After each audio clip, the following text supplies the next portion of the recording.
Hello అండి, అందరికీ నమస్తే. వెల్కమ్ బ్యాక్ టు సౌజీ జయరామ్ యూట్యూబ్ ఛానల్. హాయ్ అండి. ముందుగా అందరికీ విశ్వావాసునామ ఉగాది శుభాకాంక్షలు. హ్యాపీ ఉగాది అండి. కొత్త సంవత్సరం అందరికీ మంచి జరగాలని కోరుకుంటూ అందరికీ హ్యాపీ ఉగాది. ఉగాది పండుగ అనేది ఎలా చేసుకోవాలో చాలా సింపుల్గా ఏ నైవేద్యాలు వండాలి, ఎలా చేసుకోవాలనేది చూపిస్తానండి. వీడియో స్కిప్ చేయకుండా చివరి వరకు చూడండి. ముందుగా అయితే మనం గడప పూజ అనేది చేసుకోవాలండి. గడపకి పసుపు కుంకుమతో అలంకరించుకొని ఆ తర్వాత గుమ్మానికి మామిడి తోరణాలు, అలాగే బంతిపూలు ఇవన్నీ కట్టేసుకోవాలి. తులసమ్మ ఉన్నవాళ్ళు తులసి కొట్టను కూడా మంచిగా పూజించుకోవాలండి. ఆ తర్వాత చూసారా ఎంత చక్కగా పాలు పొంగాయో పొద్దున్నే మా ఇంట్లో.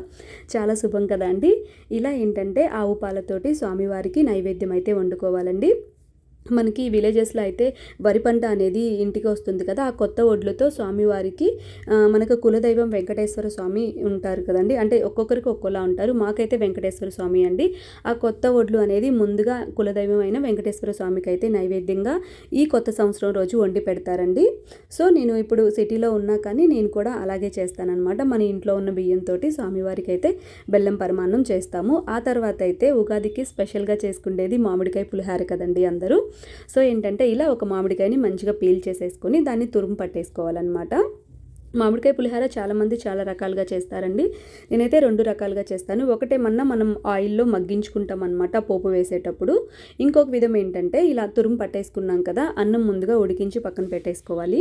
వేడివేడి అన్నం మధ్యలో ఈ తురుము అనేది పెట్టేస్తే ఏంటంటే మనం పోపు వేసుకొని వచ్చే అప్పటికి దాంట్లో ఉన్న ఆ మామిడికాయలో ఉన్న పులుపు జ్యూస్ అంతా అన్నంలో పట్టేస్తుందండి మంచిగా. మనం తినేటప్పుడు ఆ మామిడికాయ తురుము అనేది తగులుతూ ఉంటే కమ్మగా అసలు తురుముతుంటే ఆ మామిడికాయ ఫ్లేవర్ అనేది ఎంత చక్కగా అసలు ఎంత బాగుందంటే కడుపు నిండిపోతుంది అనమాట. అంత బాగుంది. సో ఇలా చూసారు కదా, ఇలా మధ్యలో పెట్టేసి మనం మళ్ళీ పైన అన్నం వేసేసామంటే ఏంటంటే ఆ మామిడికాయ తురుము ఆ రసం అంతా దాంట్లో ఉండేదంతా అన్నానికి మంచిగా పట్టేస్తుందండి. ఇది ఒక పద్ధతి అనమాట. ఇంకోటి ఏమన్నా మనం ఆయిల్లో కూడా మగ్గించుకోవచ్చు దాన్ని ఇలా పోపుతో పాటు. చూసారు కదా, ఇప్పుడు అది మంచిగా దాంట్లో మగ్గేలోపు మనం ఇలా పోపు అయితే పట్టేసుకోవాలండి. ఒక 2-3 స్పూన్స్ ఆయిల్ వేసేసుకొని దాంట్లో ఆవాలు, శనగపప్పు, పల్లీలు, ఎండుమిర్చి, పచ్చిమిర్చి, కరివేపాకు ఇవన్నీ వేసేసుకొని మంచిగా కొంచెం పసుపు కూడా వేసేసుకోవాలి. ఇలా ఇది చల్లారిన తర్వాత ఆయిల్లో వేసేసుకొని సాల్ట్ కూడా వేసుకొని కలిపేసుకోవాలండి. అంతే. అప్పుడు మనకి చాలా టేస్ట్ ఉంటుందన్నమాట.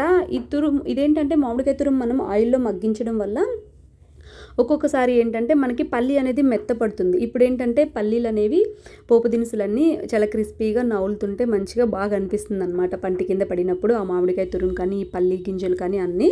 అందుకని ఇలా చేస్తానన్నమాట. చాలామంది చాలా రకాలుగా చేసుకుంటారు. నేనైతే ఇలా చేస్తానండి. చాలా టేస్ట్గా ఉంటుంది, చాలా పర్ఫెక్ట్గా కూడా వస్తుందన్నమాట. చాలా సింపుల్గా ఈజీగా కూడా అయిపోతుంది మనకి ఉదయాన్నే హడావుడి లేకుండా. ఇప్పుడంటే సండే వచ్చింది కానీ నార్మల్ టైంలో ఒకసారి స్కూల్ డేస్లో అలా వచ్చినప్పుడు హాలిడే ఇస్తారు ఉగాదికి నార్మల్గా మనకి. అయినా చాలా ఈజీగా అయిపోతుంది అనమాట. ఇప్పుడు పులిహోర కూడా అయిపోయింది కదండి. ఇప్పుడు మనం మెయిన్ ఇంగ్రీడియంట్ ఏంటంటే ఉగాది పచ్చడి. ఉగాది అంటేనే ఉగాది పచ్చడి కదా, షడ్రుచులతోటి మన ఉగాది పచ్చడి అనేది అసలైన పద్ధతి అండి. పాతకాలం నుంచి చేసే పద్ధతి చూపిస్తాను నేను ఉగాది పచ్చడి అనేది. చూసారు కదా, ముందుగా అయితే మనం కొత్త చింతపండు అంటే ఉగాది పచ్చడికి మనం అన్ని కొత్తయే వాడాలండి. బౌల్తో సహా నేను అన్ని కొత్తయే తీసుకున్నాను. చూసారు కదా, కొత్త చింతపండు అయితే తీసుకోవాలి. దాన్ని మంచిగా ఇట్లా వాటర్ వేసి నానబెట్టుకున్న తర్వాత దాంట్లో ఉన్న గుజ్జు అయితే తీసుకోవాలండి. ఇక్కడ మన ఊర్ల సైడ్ అయితే ఆంధ్రాలో అయితే చిక్కగా చేసుకుంటారండి, మనకి చేతిలో ప్రసాదం నిలిచేలాగా. ఇక్కడ తెలంగాణ సైడ్ ఏంటంటే కొంచెం పానకంలాగా చేస్తారనమాట, లిక్విడ్ లాగా. వాళ్ళు ఇలా గ్లాసుల్లో వేసుకొని తాగుతుంటారు కొంతమంది. ఒక్కొక్కరు ఒక్కొక్క పద్ధతిలో చేస్తుంటారు.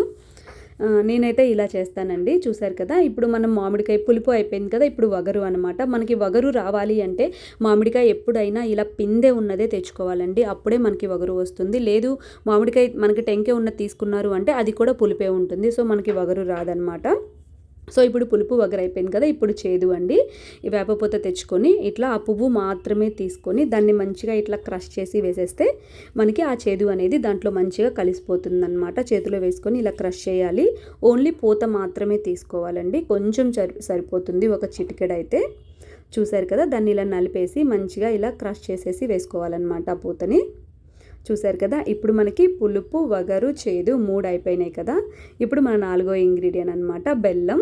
చూసారు కదా, నేను ముందుగానే బెల్లాన్ని తురిమి పట్టి పక్కన పెట్టేసుకున్నాను. ఆ తర్వాత కారం అండి. నేను పాతకాల పద్ధతి అన్నాను కదా, పాతకాల పద్ధతి అయితే పెప్పర్ పౌడర్ వేసుకుంటారండి. మిరియాలు దంచి వేసుకుంటారు. కారం, మిరియాలు రెండిట్లో మనం ఏదైనా వేసుకోవచ్చు అనమాట. ఆ తర్వాత సాల్ట్ అండి. చూసారు కదా, షడ్రుచులు 6 రకాలు అన్నీ వేసేసుకొని మంచిగా ఇలా స్పూన్తో కలిపేసి పక్కన పెట్టేసుకుంటే మనకి అన్నీ కలిసిపోతాయి అన్నమాట. ఆ తర్వాత చూసారు కదండి, నేను చేసిన ప్రసాదాలు స్వామివారికి పులిహోర, పరమాన్నం, అలాగే ఉగాది పచ్చడి, ఈ 3 అయితే చేశానండి. తర్వాత నైవేద్యం పెట్టేసి స్వామివారి అష్టోత్తరాలు చదువుకొని అలాగే తులసమ్మకు నైవేద్యం పెట్టి హారతి ఇచ్చేసానండి. చూశారు కదా, శివకేశవులు ఇద్దరు అష్టోత్తరాలు చదువుకొని ఈరోజు శివకేశవులు ఇద్దరికి సమానంగా పూజ చేస్తే మన కోరికలు అయితే ఖచ్చితంగా నెరవేరుతాయండి. చూశారు కదా, అలాగే కొబ్బరికాయ కూడా కొట్టుకొని హారతి ఇచ్చి అష్టోత్తరాలు చదవాలండి. ఈరోజు మెయిన్ ఏంటంటే ఆదివారం వచ్చింది కాబట్టి ఆ సూర్య భగవానుడు నమస్కార ప్రియుడు అంటారు కదండి. సో సూర్య నమస్కారం అనేది ఖచ్చితంగా చేసుకొని ఆ నీళ్ళు అనేవి మనం ఒక చెట్లో అయితే వదలాలి. ఆ తర్వాత టెంపుల్కి వెళ్ళామండి. మేము వెంకటేశ్వర స్వామి టెంపుల్కి వెళ్ళి రావి చెట్టు కింద ఆవు నేతితో 360 ఒత్తుల దీపం అయితే వెలిగించాను. చూశారు కదా, చాలా పెద్ద క్యూ ఉందండి. చాలా అంటే చాలా బాగా దర్శనమైంది. స్వామివారు తిరుపతి వెళ్ళి చూసినట్టు అనిపించింది అనమాట. చాలా హ్యాపీగా జరిగింది. చూశారు కదండి, అంతేనండి, వీడియో అయితే కంప్లీట్ అయింది. మీరందరూ పండుగ ఎలా చేసుకున్నారు కామెంట్ చేయండి. వీడియో మీకు నచ్చింటే ప్లీజ్ సబ్స్క్రైబ్ చేసుకోండి, లైక్ చేయండి, షేర్ చేయండి. వన్స్ అగైన్ అందరికీ happy Ugadi. Thank you for watching.